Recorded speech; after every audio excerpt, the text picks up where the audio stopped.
Here, viewers, Badr Khan Suri. He's a postdoctoral fellow at Georgetown Center for Muslim Christian Understanding. At least he was. He's the latest target of the Trump administration's deportations after labeling him a harm to U.S. foreign policy. U.S. Department of Homeland Security went a little further, saying it was for his active ties to the Palestinian terror group Hamas and other activity on social media. So we get into this right now. We're joined by Michael Wilds. He's an immigration lawyer and the managing partner at Wilds & Weinberg, mayor of Inglewood, New Jersey, joining us from New York. So thank you, Mayor, for being with us. Look, while many who support Israel, many of us who support Israel may be applauding all these moves right now. But what are we to make of these moves? A crackdown on terror supporters or a potentially backfiring, PR scandal of rounding up political dissenters? This is a clear case of free speech versus conduct. I don't consider this to be an invasion on the freedom of speech, no different than a person cannot scream fire in a theater.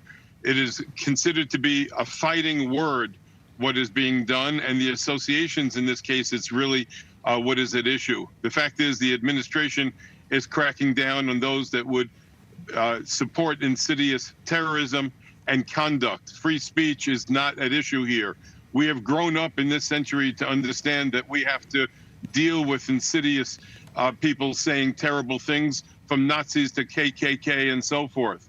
But here, what you have is somebody who may be giving material support and a real association with a terrorist. Unfortunately, we don't have the information. But so long as we have due process and we are assured that they are in breach of their visa or their green card, unless they have the golden grail of a U.S. passport, they can be removed from America. Look, this White House is talking and acting very differently towards the spectacle of Israel hate so prominent across America. Do you think we're going to see some effect or, change in the tone from the top on national discourse? Absolutely. The tone is changing. I can tell you from my perspective, I'm a former federal prosecutor, a mayor, and an immigration lawyer. I'm a second-generation immigration lawyer. My father did the green card for John Lennon and a lot of other wonderful people. We have a very good sense that this is now like a five-alarm fire dealing with the immigration authorities as they weed out the bad people. The good people will stay.